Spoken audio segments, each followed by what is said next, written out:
Come and knock on our door. Come and knock on our door. We've been waiting for you. We've been waiting for you. Where the kisses are hers and his. Three's company too. Come and dance on our floor. Come and dance on our floor. Take a step that is new. Take a step that is new. We've a lovable space that needs your face. Three's company.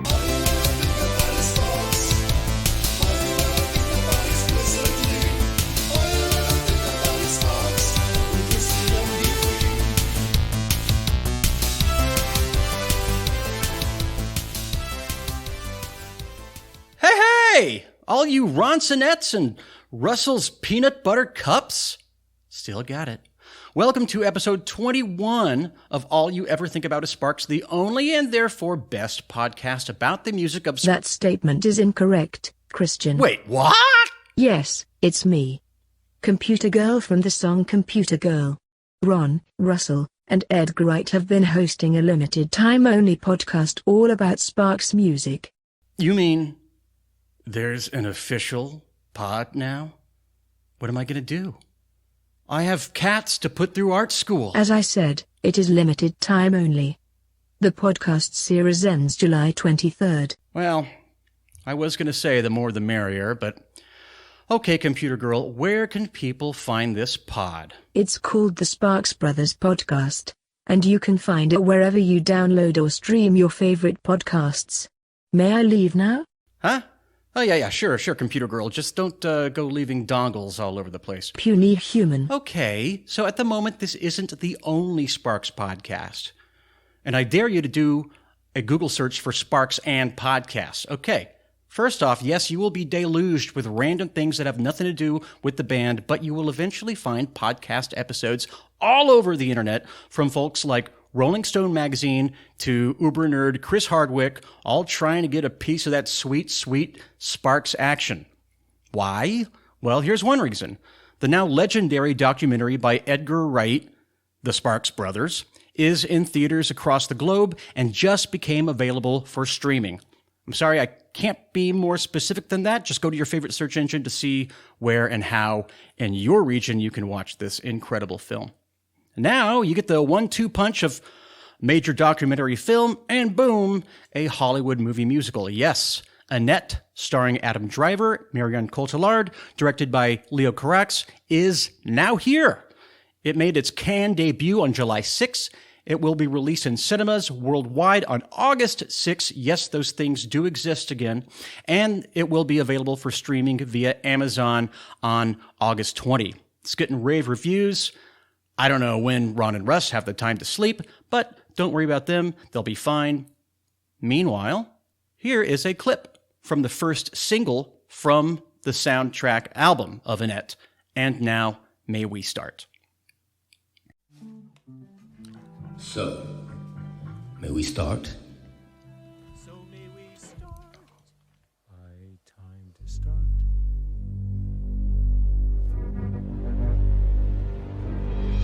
One, two, three, four.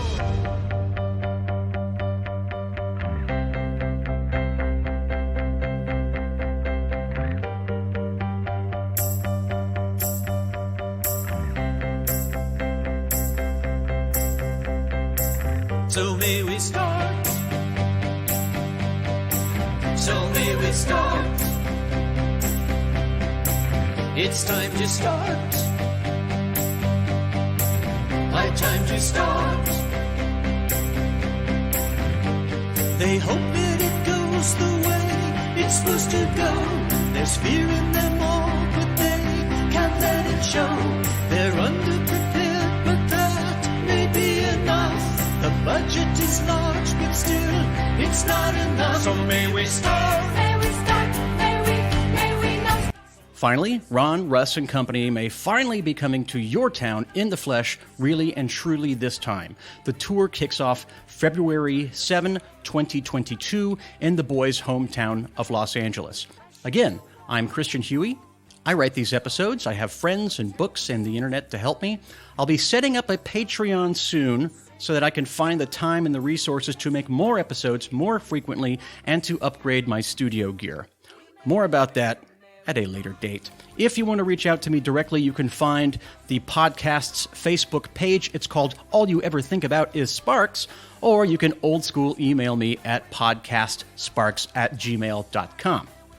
Okay, let's do this here show.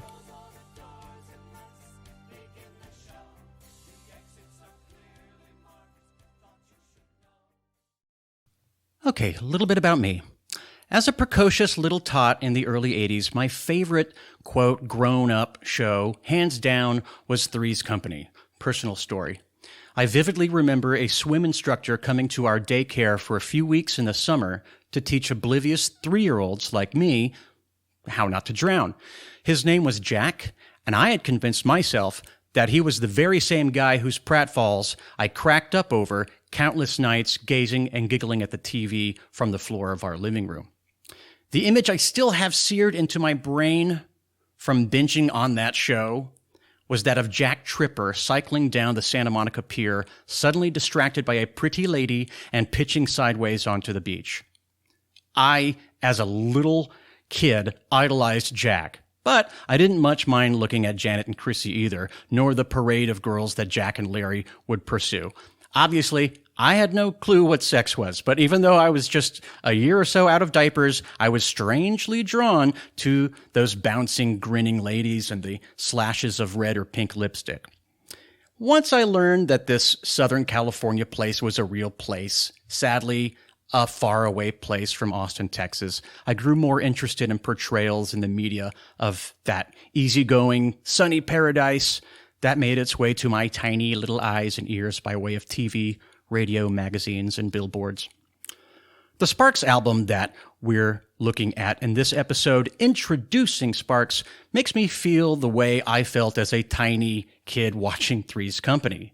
I get the same aesthetic impression, those bright, sunny exteriors, and that playful sense of mischief. My parents hadn't yet introduced me to the world by 1977. I didn't exist. But belatedly, these two cultural artifacts make up a lot of my own vicarious memories, quote, unquote, of that year. Ron and Russell Mael, whom I was obviously oblivious to at that tiny age, have spoken fondly of their native SoCal over the decades, particularly LA, where an enterprising person can be whatever the hell they want to be, and the possibilities are endless for a hungry artist or actor or musician. Now, to pick up where we left off in our story. Despite the relative disappointment of their 1976 Big Beat album, an uncharacteristically meat-and-potatoes rock venture, Sparks still believed that California potentially had something good in store for them. And after the Mails sent the rest of the band packing, they stuck around. Anyway, it was nice to be home again.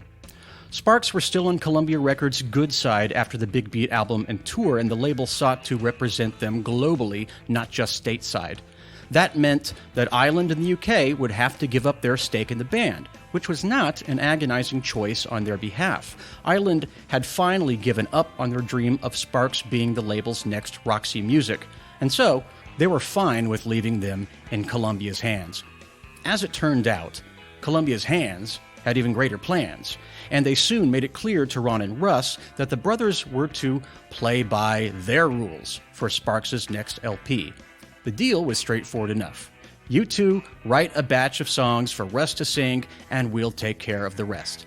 Columbia wanted a record that would sell this time, and the execs thought they knew better than anybody how to cut a hit record.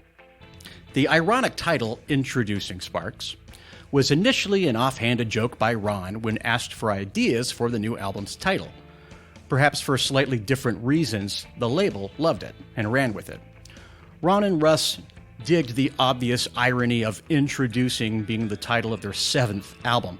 Columbia Records thought that they would literally be introducing the band to a vast new audience.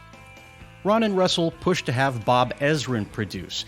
Ezrin had established himself in crafting a grand theatrical style to recent albums by Alice Cooper, Lou Reed, and Peter Gabriel. After Ron submitted a batch of songs to Ezrin, however, Ezrin promptly declined the job, which was a less than auspicious start to the proceedings. According to friend of the pod, Rod Swart, Ezrin's reply to Ron after listening to the demos was, "Okay, now play me your A-sides." Ouch. After casting about for a bit, Columbia A&R man Terry Powell tapped himself to take up the reins, and the brothers would assist. Powell hadn't many producing credits to his name at that point and was completely unknown outside the industry. Now, Sparks actually saw this as a potential net benefit, as the new record wouldn't be burdened by the weight of expectations had a well-known producer taken charge. Columbia got to work on an extensive promotional campaign, aggressively aiming to reintroduce Sparks to those who knew about them and to introduce them for the first time to the legions of music fans and record buyers who never would have bothered with this act if not for Columbia's mighty influence. Listen to this copy from an early 1977 promo ad. A late summer single is planned in front of the album's release. This should be the perfect setup for an album that is destined to become a rock classic. The transition is complete. The challenge has begun. Ron and Russell Mael are willing to meet the cream of rock and roll bands on their own turf. It's an event not to be missed. All right. Sounds like it's going to be a UFC tournament. Maybe the choice of producer wouldn't set anyone's expectations, but a sales campaign like that sure might. Speaking of odd PR and these pronouncements of a new, better, shinier, fitter, happier Sparks, nowhere is it explained, shown, or frankly heard exactly what this big makeover is supposed to be about. It was a weird tack for Columbia to take, and in hindsight, probably was never thought through. One thing was new, however, and that's that Ron and Russell had no band. But this time, instead of auditioning a steady lineup for both the album and supporting tour, the Maels decided to fully embrace the idea of Sparks as a duo and, to use a contemporary phrase, outsource the music. They would employ a cast of unknown session players and would simply use each player as they were needed in the studio. And this would be dictated by the song's arrangements. Ron and Russ could now keep their focus on the songs themselves, and for the first time in a long while, Russ would contribute to the writing process too. Once the studio sessions kicked off, however, whatever cautious optimism had buoyed the brothers' spirits very soon sank. The band, or band in quotes, set up shop in the acclaimed Larrabee Studios on Sunset Boulevard. Ron and Russell came armed with a couple handfuls of predictably quirky and oddball songs. At least that's how they were often received by middle-of-the-road, aesthetically conservative engineers, session players, and producers. As Daryl Easley described in his Sparks bio, introducing Sparks represents a meeting of two very different approaches: maverick outsiders and slick specialists. The players hired on to play the parts were generally technically skilled, competent, and professional. But depending on who you ask today, the sessions were either infuriating and depressing, or they were liberating and rewarding. Likewise, the hired guns brought into the studio were either enthusiastic and grateful about the freedom that they were granted to play how they wanted, or they were overpaid, surly, lazy twats who chafed under Ron and Russ's micromanagement and let it be known. In Ron's words from 1982, these guys were getting $250,000 a year, and they bitched constantly. Most of our songs aren't 3 chords. They couldn't play in the keys we wanted to. It was a joke.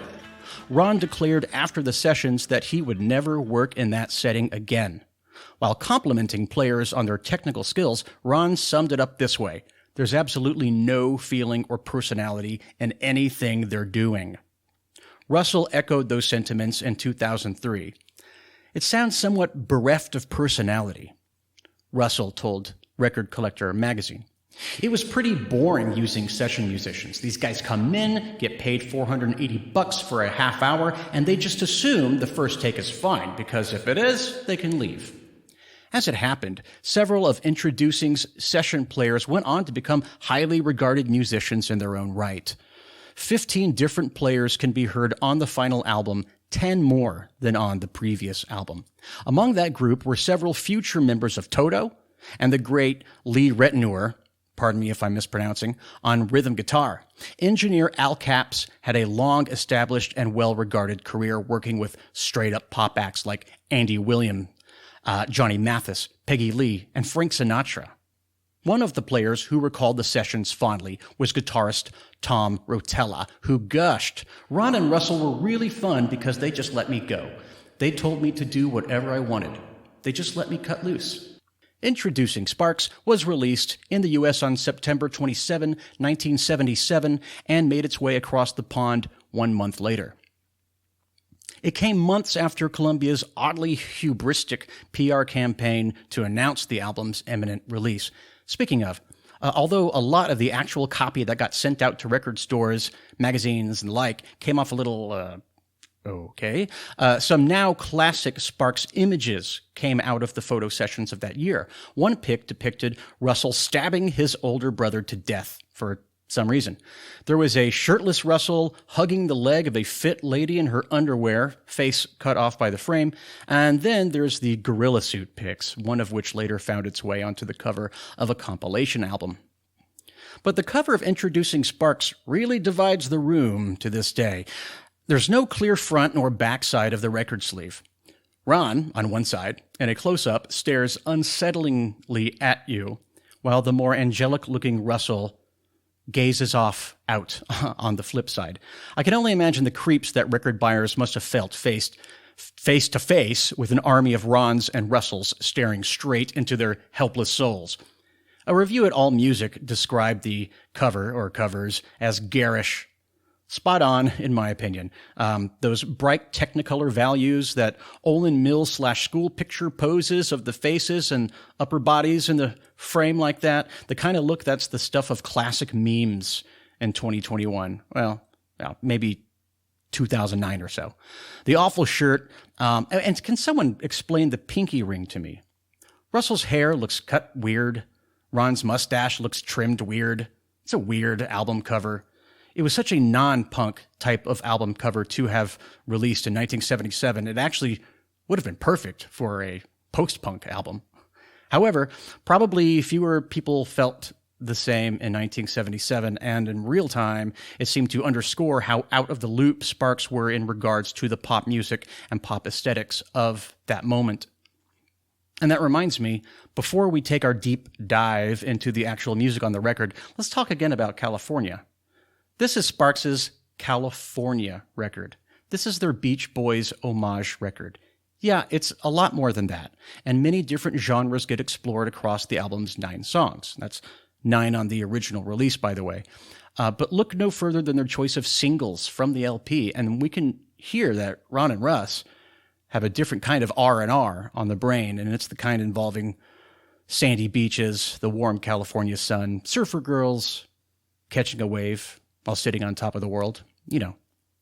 The album's opener, the stomping A Big Surprise and the giddy Over the Summer, both backed by the careening Forever Young, are chock full of Brian Wilson-style harmonies and even some Frankie Valli falsettos, in case the Wayback Machine wasn't already set for 1964 here.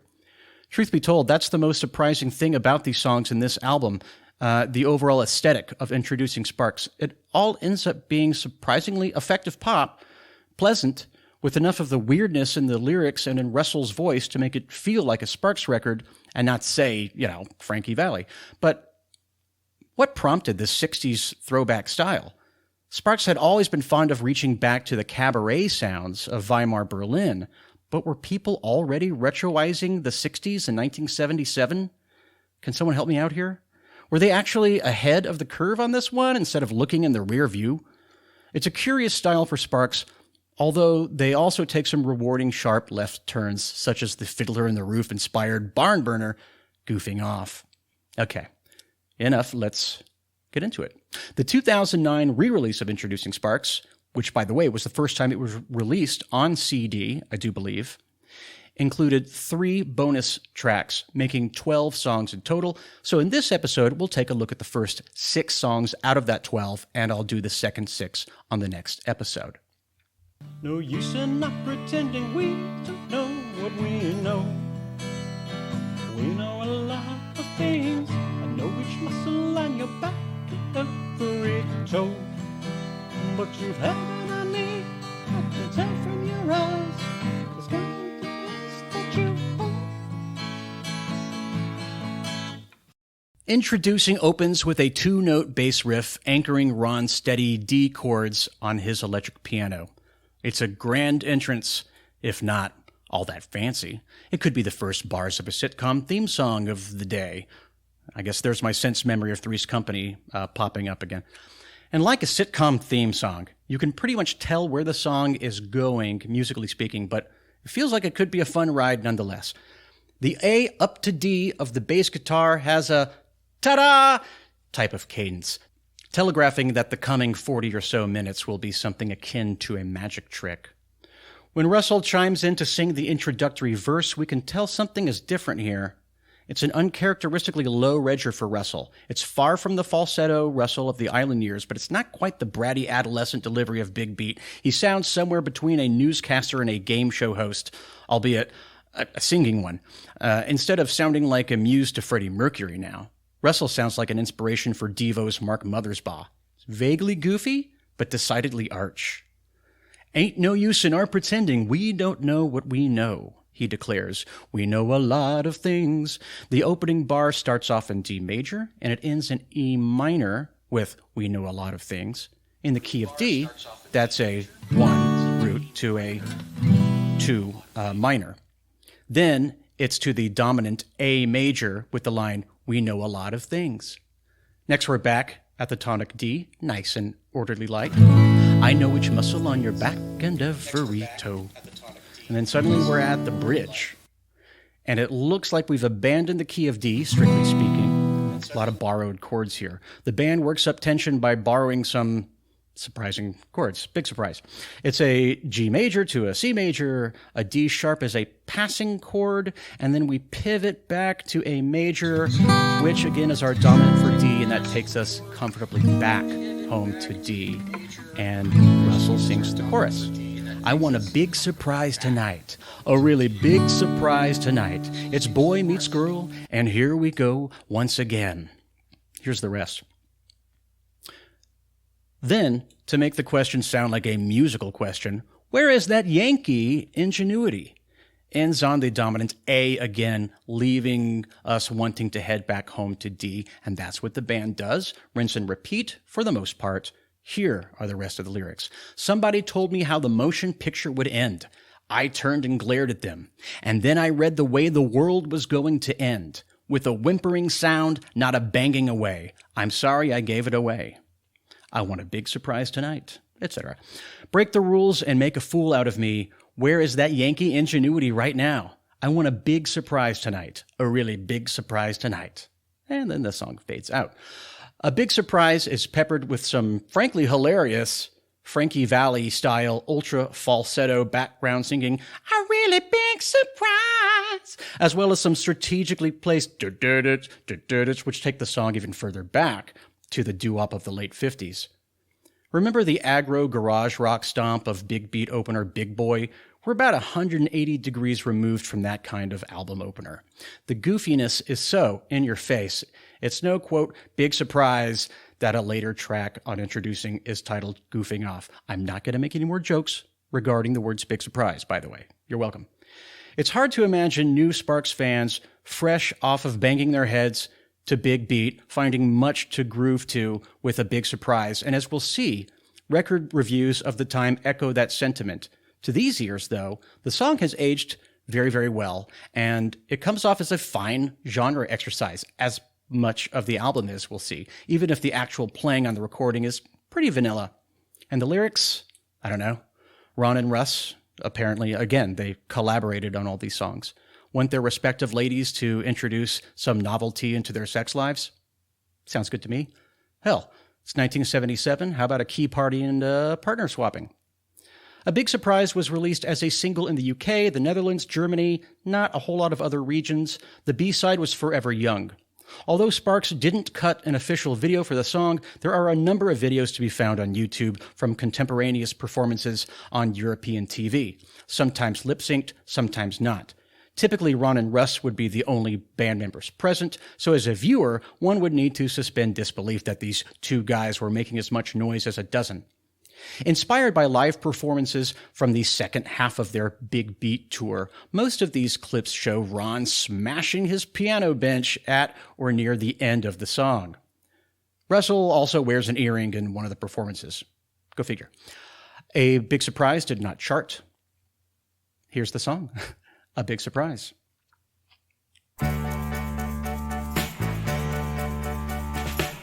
No use in our pretending we don't know what we know.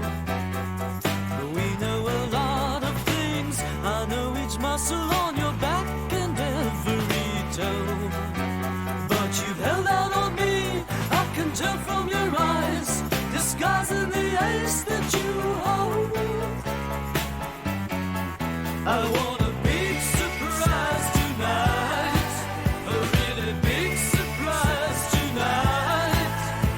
It's boy meets girl, and here we go once again. Where is that Yankee ingenuity? Somebody told me how the motion picture would end. I turned and glared at them, and then I read the way the world was going to end. With a whimpering sound, not a banging away. I'm sorry I gave it away. I want a big surprise tonight, a really big surprise tonight. It's boy meets girl, and here we go once again. I want a big surprise tonight, a really big surprise tonight. It's boy meets girl, and here we go once again. Where is that Yankee ingenuity?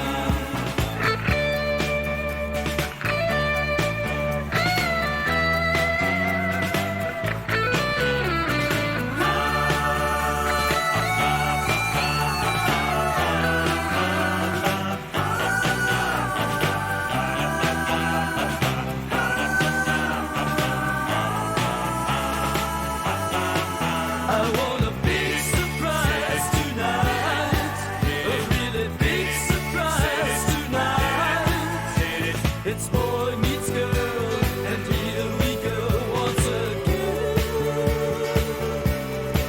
Where is that Yankee ingenuity? Break the rules and make a fool of me. Where is that Yankee ingenuity right now?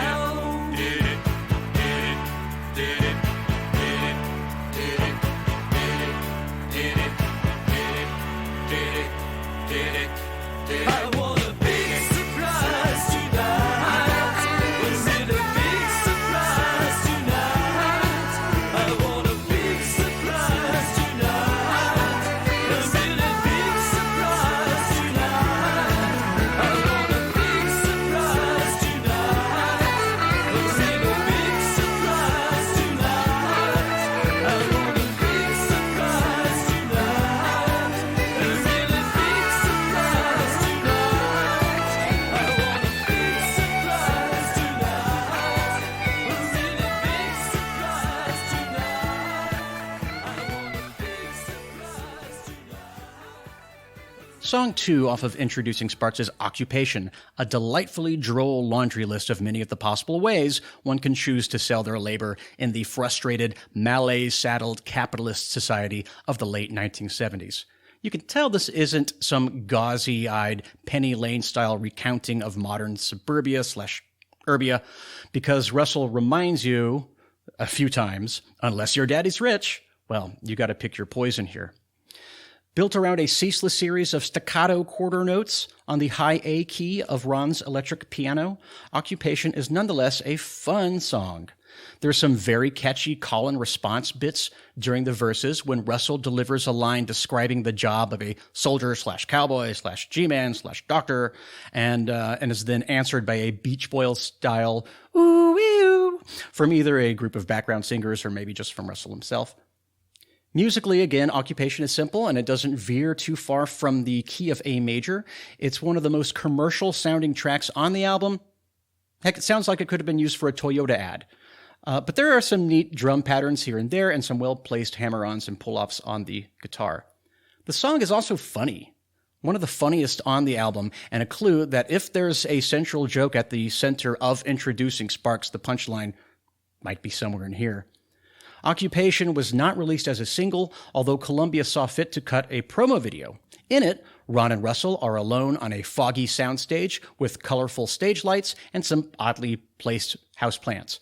Between glimpses of a scowling Ron at the electric piano, the camera sometimes spinning dizzily in circles, a more fey than usual looking Russell cosplays all the various professions listed in the song, even gingerly brandishing a fake pistol at one point. It's so uncool, it's one of the coolest things ever. Here are the lyrics. La la, an occupation. La la, an occupation. La la, an occupation for you. We cowboys are a hardy breed. We eat our beans and tumbleweed. We're good on horses, good with guns. We smell, but so does everyone. Ooh la la, an occupation for you. La la, an occupation for you. We doctors are important men. We make you feel well again. You open wide and we look in and throw in several aspirin. Ooh la la, an operation for you. Oops. Ooh la la, an occupation for you. La la, an occupation for you. There are soldiers, sailors, stuntmen, jailers, jewelers, G-men, unless your daddy's rich. You need an occupation, you need an occupation, la, occupation for you. We athletes run around and round. We moan and groan and hit the ground. And when we get to 35, we sell cosmetics and survive. Oh, la, an occupation for you. La, an occupation for you. There are bodyguards, bouncers, TV announcers, farmers, models, unless your daddy's rich. You need la, an occupation for you. How about salesmen, huh? We salesmen can sell a storm. We'll sell you blankets when you're warm. And if you're really, really warm, we'll sell you two. We've got that charm. And pilots. We pilots take you anywhere. We'll be your father in the air. We'll try to look calm and cool, but we're as scared as all of you. Ha ha. There are soldiers and sailors, stuntmen, jailers, jewelers, G-men. Unless your daddy's filthy rich, you need la, an occupation for you. Here's that song, Occupation.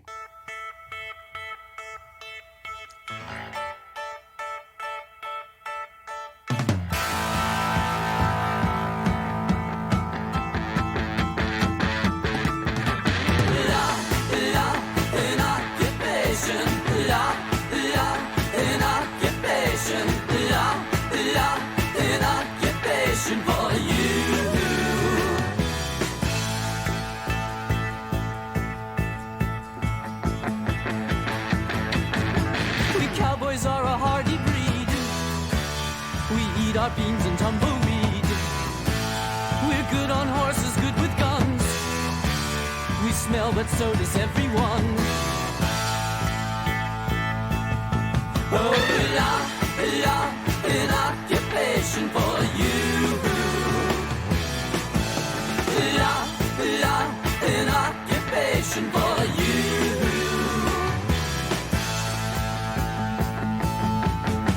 We doctors are important. Make you feel well again. You open wide and we look in and throw in several aspirin. Oh, la,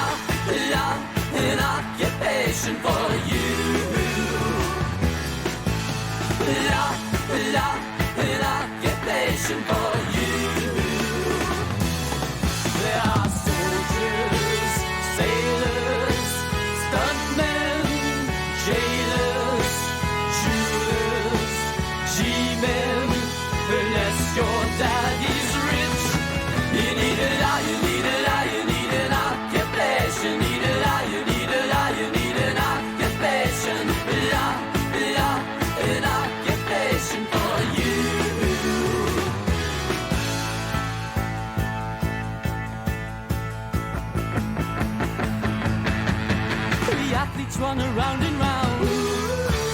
We moan and groan and hit the ground. And when we get to 35, we sell cosmetics and survive. Oh, an occupation for you.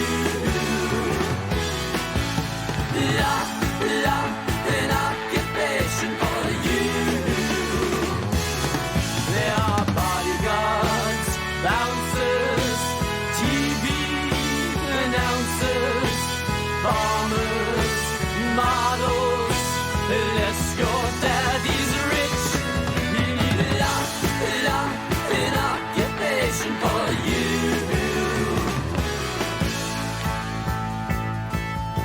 How about salesmen? Huh? We salesmen can sell a storm. We'll sell you blankets when you're warm. And if you're really, really warm, we'll sell you too. We've got that charm. And pilots. We pilots take you anywhere. We'll be your father in the air. We'll try to look calm and cool. We're as scared as all of you.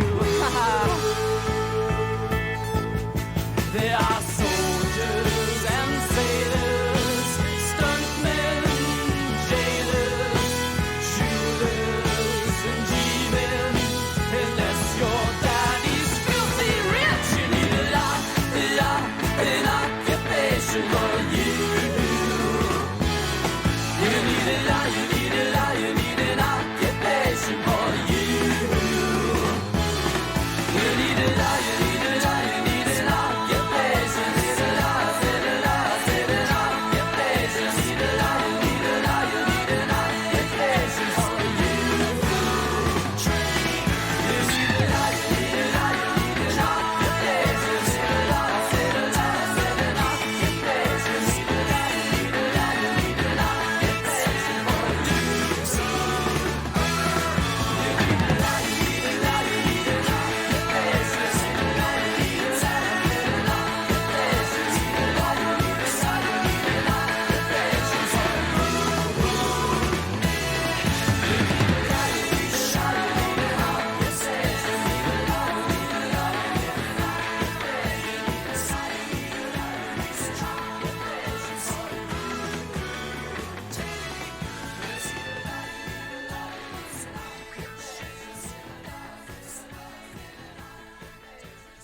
Song 3 is Ladies, a jaunty number that's a voyeuristic peek inside the narrator's fantasy life. Or maybe it's the narrator that's the voyeur. Anyway, he doesn't factor much into the narrative. It's mainly all those ladies. This is another song built around Ron's piano. He's powering much of the musical thrust with the constant, steady, eighth beat triads. The song seems to be rooted in the key of C major, but there are plenty of chord changes that give real movement to the song. Plus, the band keeps the tempo dynamic. Most of it sounds like it's in 4/4, but maybe those with a better ear and more musical knowledge can set me straight.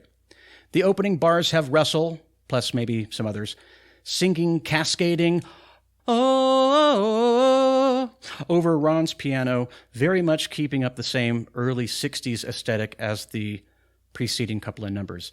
Toss in some generous ba-ba-bas elsewhere in the song, and we're somewhere near the cross at Beach Boys Lane and the Turtles Avenue. There's not a traditional chord verse structure here, which is somewhat interesting, and the use of maracas during the, what I'll just call the pseudo-chorus, add another layer of fun to the experience. The lyrics are even more fun than occupations. Ron and Russell paint a detailed tableau of famous ladies throughout history. They're all engaged in some quotidian activity that might be appropriate for each one in our narrator's mind, as he envisions hosting a perpetual house party. All these countless famous women show up every time his wife or girlfriend turns her back, and they disappear like smoke when she returns. Here are those lyrics. Oh, oh, oh, oh, oh, oh.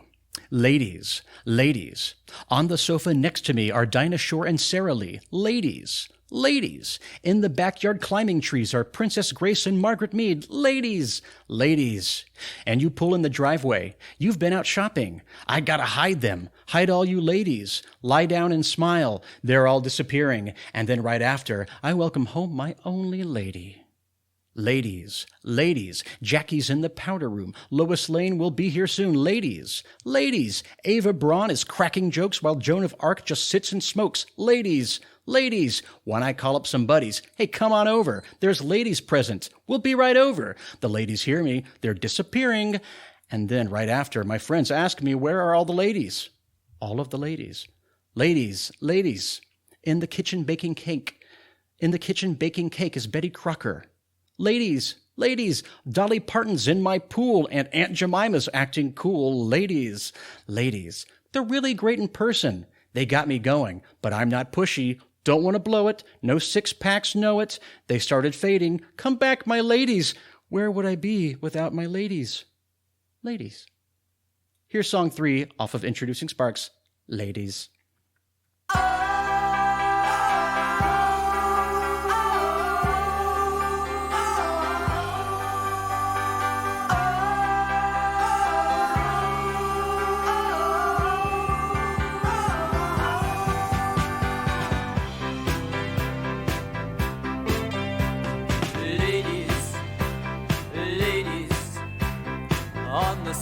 Next to me are Dinah Shore and Sarah Lee. Ladies, ladies.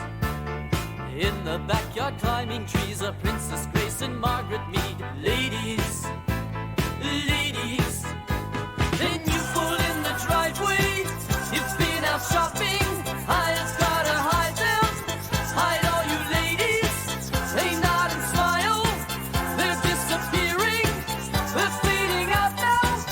And welcome home, my only lady, my only lady. Ladies, ladies.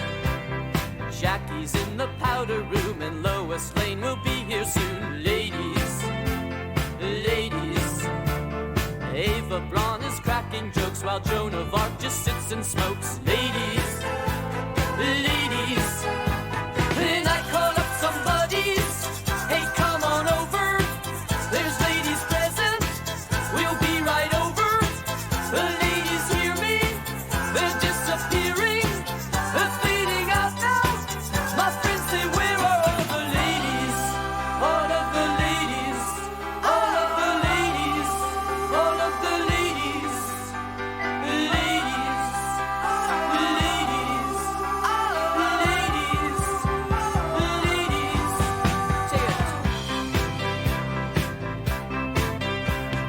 Ladies, ladies. In my kitchen baking cake is Betty Crocker. Ladies, ladies. Dolly Parton's in my pool and Aunt Jemima's acting cool. Ladies, ladies. They're really great in person. They get me going, but I'm not pushy. Don't wanna blow it. 'Cause if I blow it, they start fading. Come back, my ladies. Where would I be without my ladies? Without my ladies. Ladies, ladies, ladies, ladies, ladies, ladies,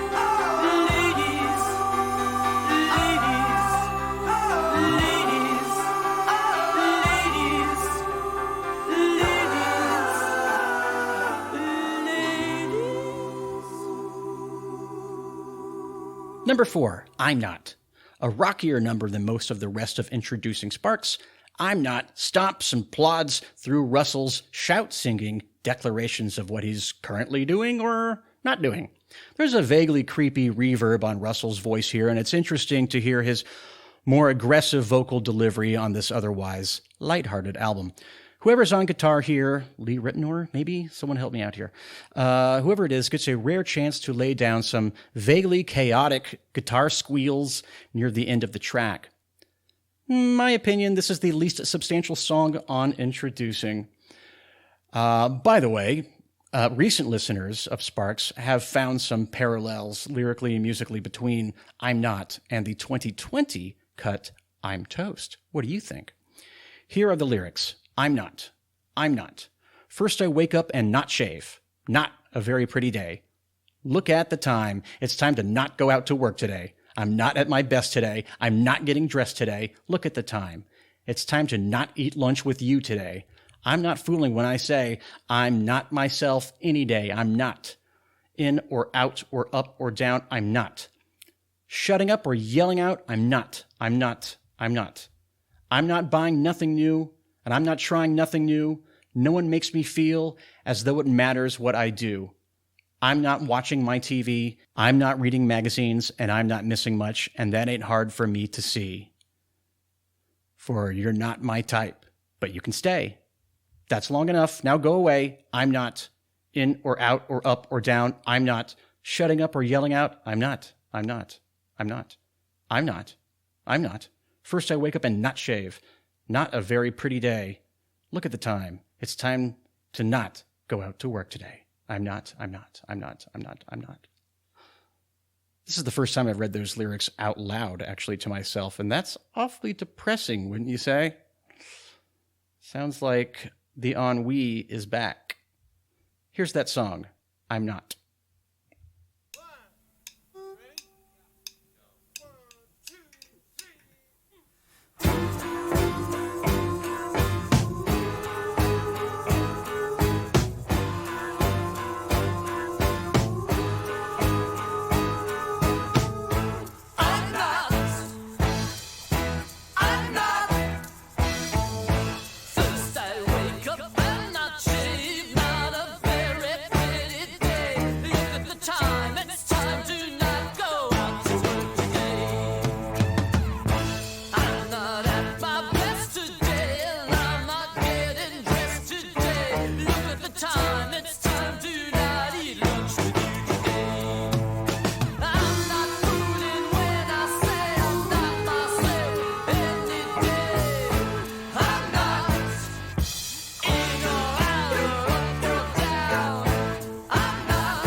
Forever Young, No, it's not Rod Stewart, thankfully, and it's not Bob Dylan or Blackpink either. Forever Young is the fifth and final track on side one of Introducing Sparks, and the song shows they haven't forgotten how to make a big rock gesture to end a side with. Forever Young sounds the most like the band did in their venerated Island years than anything else on Introducing, and it's easy to see why it was an early pick for a single. Unfortunately, the song would end up languishing on side B of the two actual singles that were released from the album. Although, let's be fair, it's unlikely that a Forever Young A-side would have made a sizable difference to Sparks' commercial fortunes throughout 1977 and early 1978. It's a bit like Kimono My House Light in terms of the song's production. Adrian Fisher would have made the guitar go to weird and woolly places, Martin Gordon would have made the recording groove better, and Dinky would have stitched it all together like Grandma's favorite quilt. But this is a pretty good facsimile of those golden years, which, as a reminder, were just a little over 2 years ago at this point. The song soars and the song rocks. Incidentally, my ears again recall contemporaneous Queen, comparisons to contemporaneous Queen, or nearly contemporaneous Queen, since the song that comes into my mind is Don't Stop Me Now, and that, of course, was released in 1978 instead of 1977. The song opens with Ron once again banging out a few chords on the piano, possibly starting at A-flat major, ascending up a half step and then another to B-flat.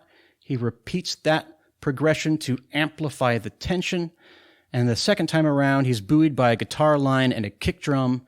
Russell then yells out, nearly shrieks out, "All right!" "All right!" Excuse me, at the climax of the intro, and then the band shifts into second gear with the drummer pummeling out the beat, similar to how Hilly Michaels might have done a year ago on Big Beat. The home chord of the song sounds to me like E-flat major. Again, I could be wrong. The song is 3.5 minutes of building tension and releasing it with gusto. Russell's still using his radio-friendly lower register, but he's nearly as emotive as ever. You can tell he's enjoying the hell out of himself during the song's middle eight when he tunelessly declares, "And I don't care what you do, babe, but as for me, I'm not going to change. Not one bit. I ain't getting older and grayer and fatter and stuff. Nuh-uh." Those lines, by the way, did not show up for me in my Google searches for the song's lyrics. Maybe they were added at the last minute. Anybody know? On its face, the song is obviously a fight against mortality. It's Dylan Thomas's rage against the dying of the light set to guitars and a rock and roll beat. The lyrics are telling of where Sparks felt like they were in the sweep of their career in late 1977. Although it's insane to think about it now, in 2021, with Sparks going stronger than ever and the Mail brothers well into their 70s, it's possible that Ron and Russ were afraid in 1977 that their best days were already behind them, even though they were only 29 and 32.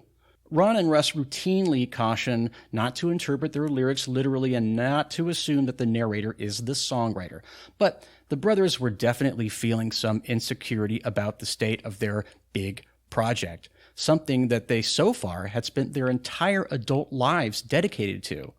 Was Sparks getting long in the tooth? Were the two brothers getting long in the tooth?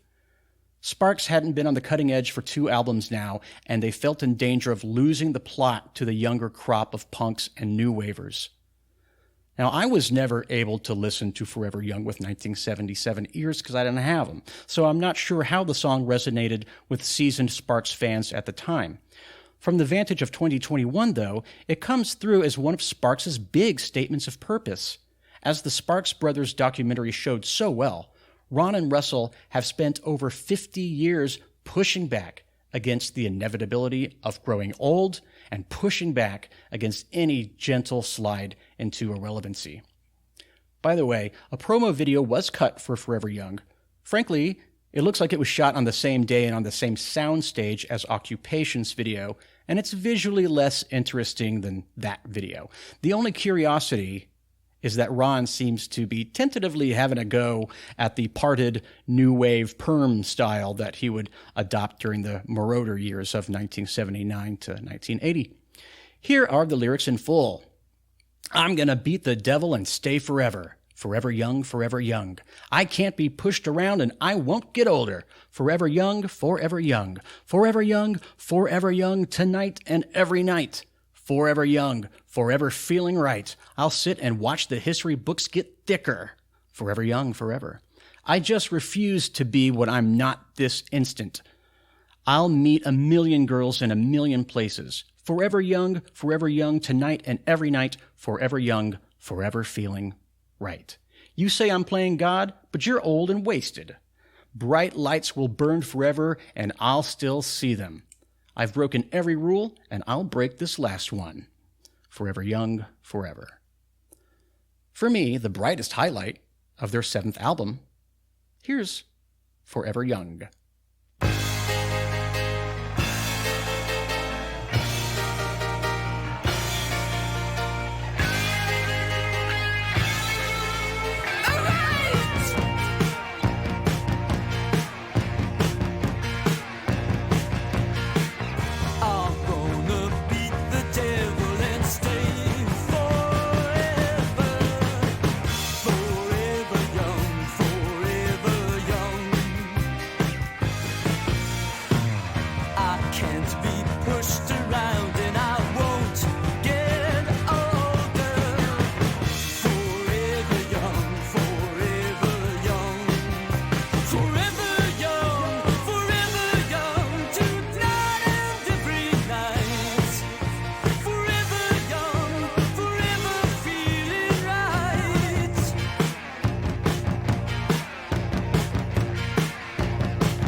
The first song on side 2 and the final song that we're looking at for this episode is Goofing Off. And what a hell of a way they're going about it too. The most out of left field of all the songs on Introducing Sparks, Ron and Russ marshal a team of unsuspecting studio hands into performing what every Sparks fan was salivating for at that point, a traditional Jewish klezmer wedding dance number. I don't know nearly enough about Jewish folk music to piece together this one musically, but it sure sounds like it's in G Lydian, which is defined by the 4th note in the G major scale being raised up a half step. And that raised 4th is what gives the music its exotic for lack of a better word, quality. Goofing Off is raucous and hand clapping and foot stomping and a hell of a good time. The lead rock guitar intertwined with the violin takes the song to a whole other level. Lyrically, we're about 180 degrees away, once again, from Big Beat's Nothing to Do. In that song, recall, our narrator was drowning in boredom and ennui because there was, nothing to do. By contrast, Goofing Off is a lusty celebration of sloth and shirking responsibility. If Sparks released it today, they'd probably go ahead and ditch the 70s era niceties and just call it fucking off and be done with it. According to Sparksologist and writer Madeline Boccaro, Goofing Off was voted among the top most requested songs to be played at the final 21 by 21 show that Sparks put on in Knebworth, UK in 2008. Here are those lyrics.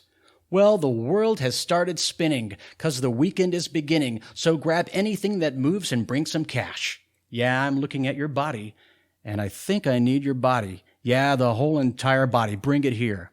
And we've got 2 days to try to forget a week of crap and crud, and we've got 2 days, so get over here. We're gonna goof off good. Goofing off, I can do it perfectly. Goofing off. It's the only thing I gladly do for free. I'm going nonstop for 48 hours, then I'll collapse right here. Then I'll be scooped up and carried to work, and propped up in a chair. Goofing off. Plow your way through Monday morning, plow your way through Tuesday morning, plow your way through Wednesday, Thursday, Friday too. Then the world begins to spin and spin and spin and spin and spin, and I become a raving, ranting fool. We're in the weekend. Don't blow it. Oh no. Don't blow that 2-day pass. We're in the weekend. So get up and go. Don't sit down on your ass. Goofing off. I can do it perfectly. Goofing off. It's the only thing I gladly do for free. I'm going nonstop for 48 hours. Then I'll collapse right here. Then I'll be scooped up and carried to work and propped up in a chair. Goofing off. L'chaim. Here's Goofing Off.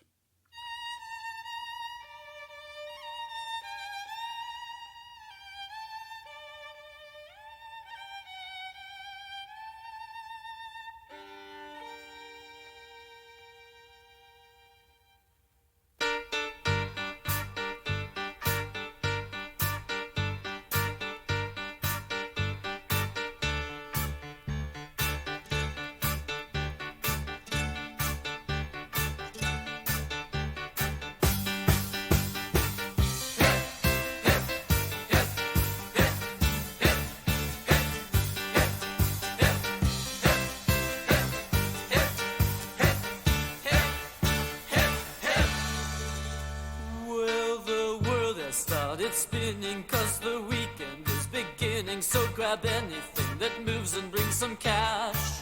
Yeah, I'm looking at your body and I think I need your body. Yeah, the whole entire body, bring it here. And we've got 2 days to try to forget a week of crap and crud. And we've got 2 days, so get over here. We're gonna goof off good. Goofing off.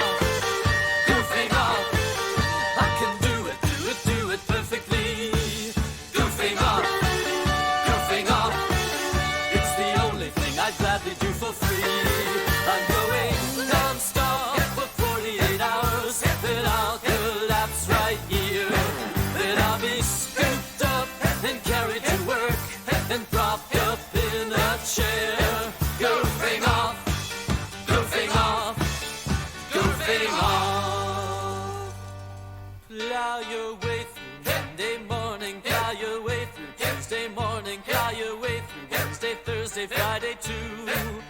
Then the world begins to spin and spin and spin and spin and spin, and I become a raving, ranting fool. We're in the weekend, don't blow it, oh no, don't blow that 2-day pass. We're in the weekend, so get up and go, don't sit down on your ass. Goofing off. I can do it perfectly. Goofing off. It's the only thing I'd gladly do for free. I'm going non-stop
Well, I'm so sorry to say that it's that time again, Sparks fans.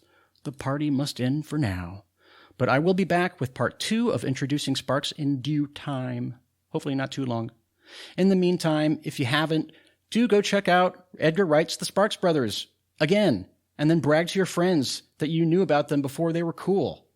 Also, keep on the lookout for Annette, and have a great week.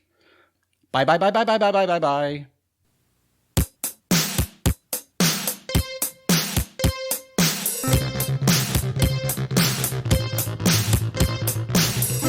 I don't know if this whole message in a bottle thing is like a real thing, but here goes. I'm lost somewhere and I don't know. My phone's dead, got no GPS. I'm just kind of drifting in circles. I'm not sure if you're ever going to get this, but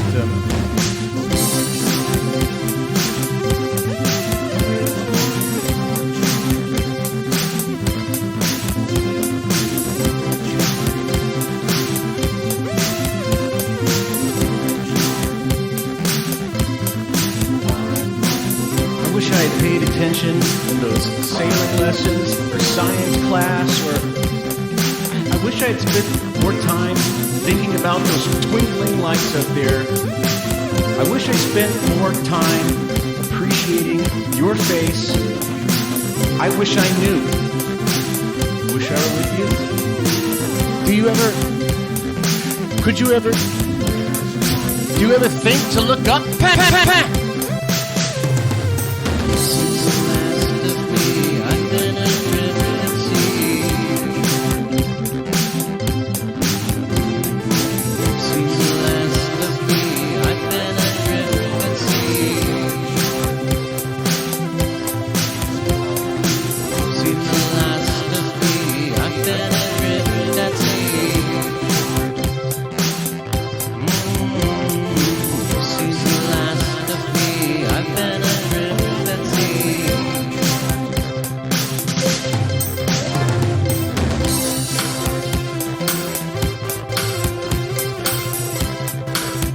What part of a ship are you from, Doc? Engine room. I was off duty in the washroom, thanks. Caught with my... washing my hands when the torpedo smacked us. Most of the crew were trapped like rats. I got the topside, it was a shambles. Quite an item. Reminded me of an air raid once that hit me in Chongqing. Reminded me of a slaughterhouse I once worked at in Chicago. Storage yard.